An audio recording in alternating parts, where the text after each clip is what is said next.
we got to catch up with somebody who's going to be hopping on a plane. She's going to hop on a plane, find out what's going on. So it is the triumphant return of Kacey D. And, hello. Hey, you.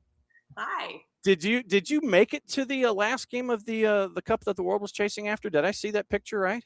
No, I did not. Oh, okay. Rubbing it in. No. Yeah.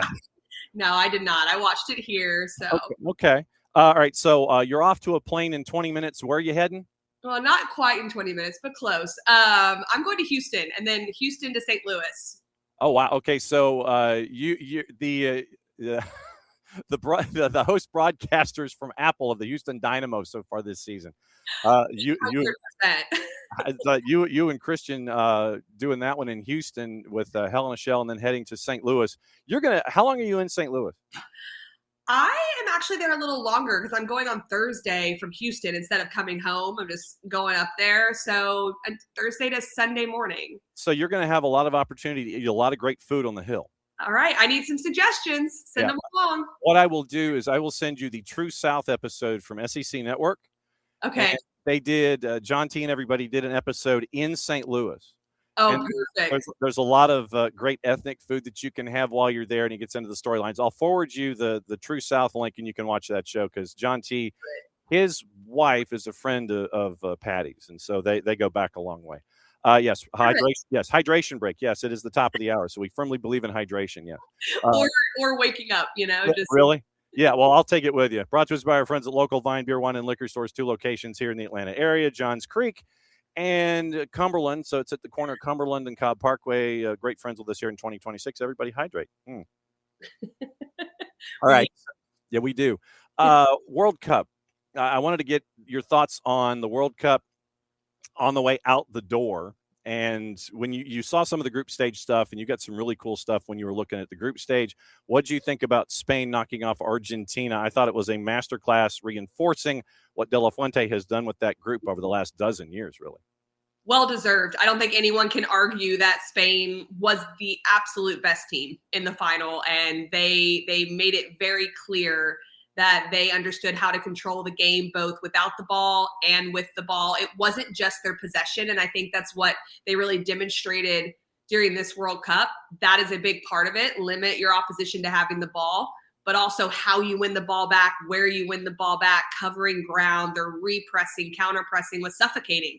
And it was on display all tournament, but definitely against Argentina where they couldn't connect those passes. And so it was a very interesting final in that way of how dominant they were. Because in the semifinal, France was still able to get off 14 shots on them. Argentina, I don't think they registered a shot till extra time, perhaps. Yeah, 90 plus 2, yeah. So it's pretty incredible when you're talking about just the inability to even cross midfield at times. And that was what was a bit surprising to me, but well done to Spain. All right. Getting into Major League Soccer, I know that it kind of was over here for like a month and trying to sit there and watch what the world was chasing. You're heading into Houston. DC is heading into town. How much study hall have you had getting ready for this one as you're getting out to Houston? You've seen Houston a lot this year, but DC is kind of an unknown commodity that brings thought bubbles to everybody. It's like, I don't know what version I'm getting. It's like they are the box of chocolates in the Eastern Conference at points. I've had 6 weeks of study hall. Besides being the viewer of the World Cup, I haven't called games except for 2 in NWSL, so nothing with MLS. So I have been waiting for this, even though MLS kept me busy during the World Cup as well. Yeah. But DC I had once this year, and it was in mid-May. And so it was somewhat recently. The interesting part for all of us going into the second part of the season, and for the coaches, when I say all of us, coaches, players, broadcasters, people covering the game, media, like it feels like a second preseason. Mm-hmm. So we don't really know what we're going to get. And that was the conversations with both head coaches was, what were you doing during this time? What were you working on? Like, is your team different? Are they the same? So for Houston, for instance, they had one of the best stretches across 6 weeks leading into the break. You almost don't want the season to stop when you're in that form. And then other teams, you're kind of clawing for that. Like, let's just get to that break and start over. And so having those conversations with them was really interesting of just prepping for this game and how they'll match up against each other. Houston has issues offensively. except when you and Christian show up. True.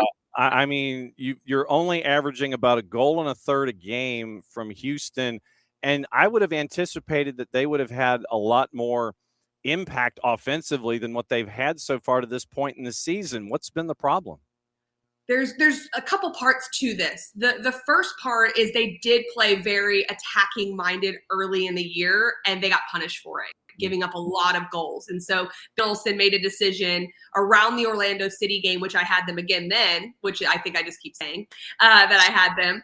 They decided to go into more of a defensive block and become a bit more of an attacking transition team. And so when they did that, they became very hard to score on. Now their evolution is, how do we gain a little bit more territory, retain possession a little bit longer, but not open ourselves up to our own defending transition moments where they're just giving goals away. When they gave up 6 goals to Colorado early on in the year, that was that point that Ben Olsen said he sat back and he's like, okay, we gotta figure something out here. There has to be a balance. So they've really done that. Now it's, how do they have a little bit of both? Guilherme's been incredible going forward. Still waiting for Bogusz to get more on the stat sheet, more goal contributions. But then you bring in a Duncan McGuire, who they hope is going to be very impactful, because Ponce has a really tough year. And some of that's the way they're playing, and some is just his goal contribution's not there. So with the Duncan McGuire coming in, it's another option for Houston. And Houston put a lot of chips on the table for Duncan McGuire. I think it's up to $2.4 million in Garber bucks. I mean, this literally is, you're putting a lot of trust in this transaction to help you out of this offensive funk. He has the pace to get in behind. He has that quick first step to really stretch vertically. And you're right, they have put a lot into his basket. And I like it, though. I think this is another attacking player that can really make a difference for them, and in a different way. He's fine in build up, and he can do back to goal, but that's not what he's there for. He's brought in to mix things up centrally, cause problems, and he's got players around him that can play in those pockets. DC, you know, when you look at DC right now, they're right on the cusp of a playoff spot. They would be in the play-in game if the season ended today. They would be in the 8-9 play-in game. What has been the difference from last year's DC to this year's DC, where at least they're treading water? At least they're not, they ain't great, but they ain't where they were in the past. What's the difference? I'm chuckling because I just want to say Ty Baribo, but I'm not going to say just Ty Baribo. But 8 goals on the year so far. When you have a player like that, they can win you a game. They can get you a tie on the road with a goal, sneak it at the end and go. A little smash and grab kind of thing. And so I think he brings that ability, but it's more than that. With Montanu, who was hurt in the earlier parts of the year, their partnership starting to develop, another player that can score. Peglo hasn't quite come into the scoring piece, but he does some nice things in the wing. I just think that they are organized, but they have some of those attacking threats, and more than just one, with a couple players that can mix things up. But in speaking to Rene Weiler, I mean, he's not satisfied. I mean, I think they're fine where they're at. They're in a good spot, but he knows that there has to be more contribution from more players defensively and on the attacking side. Yep, and they waive Aaron Herrera. They send Gabriel Pirani to San Diego. But then they bring in Nathan Ordaz, which I thought was kind of one of those below the radar, oh, okay, from LAFC. I thought that was an interesting pickup, and they got that one pulled off the other day. It is interesting. And there's a player that can contribute, but not necessarily fully proven over time. And so putting the ability of him to come to a team like DC United, find a spot where they are looking for more of those contributors. And so there might be a big opportunity there. Those things can take time. But I don't think this was on anyone's radar that this was like, oh, we're definitely going to go after Nathan Ordaz. And so it really surprised, I think, a lot of people. And I'll be interested to see how it works out in that system. Then I'll skip ahead. I don't know how much scouting you've done about all caps in St. Louis City, SC. I feel like I have to do it that way with all capital letters with City. They signed Jaziel Orozco to a contract extension. And then because of the past relationships with personnel, they bring in Alex Matan, which I thought was, once again, it's another one. Oh, yeah, I remember him from his time in Columbus. And so you bring in Matan to help things out offensively for St. Louis City, SC, and you're sitting there going, okay, that's an interesting piece here at the beginning of the window. It is. And St. Louis City was finding some form where they were starting to play a little bit better. We always knew that they possessed the ball well all year. Their system of play I've always been a fan of, and how they rotate the ball, but they just weren't finding the back of the net early on. They started doing that a little bit more. And I think you can see with a move like that, just solidifying more of their philosophy going forward. There were all those rumors in the media about they were trying to get Kuipers. It looks like he's going to Monterey. Like, can you imagine Kuipers in that St. Louis City system? I actually thought about that because they already have Hartle. They have a Betcher who can kind of play anywhere, that work, industrious type player, but to have like a proven goal scorer. So you can tell they're trying to figure out like, what are some of the little pieces to be able to add to this team. I think they're a bit of a dark horse to try and get into the playoffs. I really do. I have said all year that I love the way they play. I just felt like they were missing some pieces. I don't know if one addition's enough, but we'll see what happens. Then you look at Colorado, and Colorado once again, they need a couple of wins strung together, and they can, if you have a good week, you can work your way closer to the 8 and 9. But they're having problems early on. Once again, 5 wins in their first 15. But they're only 4 points out of a playoff spot. So there's a lot of, you sit there and you look at things on the surface, it's like, well, they're 5-9-1 and they're only at 16 points. But you sit there and you go, but you're 4 points out of a playoff spot in a crowded bottom right there in the Western Conference. That's why the break is so important. This is a team that it's perfect for, because they had a good run early on, then they tailed off, and now when they came into the break, they were struggling to get results. They had some good play, they had some good comebacks. But the break is when you look at this as a staff and go, what is really the problem? You're trying to do that all year, but you're looking at your opposition. Those games are coming quick in a World Cup year, just like they're going to be this fall as well. So that period of time where you go, okay, exactly what do we need to do? Because they have talented players in that group. They have multiple players who are goal scorers, and Matt Wells has them in a system that's playing some really nice football, but the results weren't coming. And so I think this was a good reset for them, and focusing on the fact that they're as close to the playoff line as they are points wise. That's what I'd be saying if I was a manager. Like, we're not even near our best, but look where we're at, and we're going to be better. And using that as motivation to get your players ready to go.